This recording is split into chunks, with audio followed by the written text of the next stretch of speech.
Tumefunga kwamba hakuna mtu ambaye anataka kutaja neno la Dabibi kwa uzuri. Ilikuwa sasa ni uwanja wa siasa. Tukitaka kujijenga kisiasa imekuwa ni national issue wajiri katika maeneo ya Dabibi. Lakini hivi majuzi vile kumekuwa na msukosuko hili shamba, ni bayana kwamba kuna watu walio na nia mbaya ya kutumia shamba hili kwa siasa za mwaka 2007. Mimi naomba tu msamaha. Rais wetu atusamehe in the whole village of Gathondia ama Dabibi. Ile makosa ilitokea, tunaomba msamaha. Tafadhali, Your Excellency the President. Wewe ni baba wa watoto wengi, wa mama wengi na watoto wengi sana. Tusamehe, kuna makosa ilitokea. Sisi wote tulikosea, Your Excellency. But tunaomba uhusiano mwema. Mtu anachagulia rafiki lakini hawezi chagulia jirani.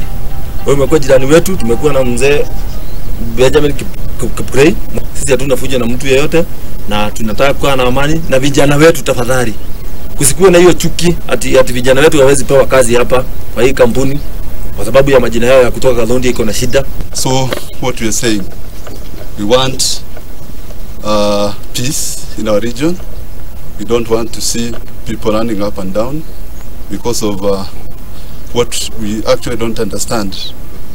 Those national figures that are coming in Dabibi, we know they are fighting for their own interest, and we don't want to be actually involved as Dabibi people. Rais amekuja kama mwenyeji, huwezi mzuia.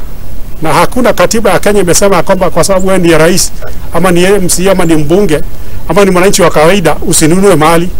Hakuna katiba, labda pengine wanataka kuweka kipengele basi walete kwa referendum. Tuweke basi tuseme kwamba ukiwa rais usahi kununua mali. Na kwa sababu limeenda sasa, tunatamani kuishi kwa ujirani mwema na rais na investor yote ambaye anatamani kuja hapa.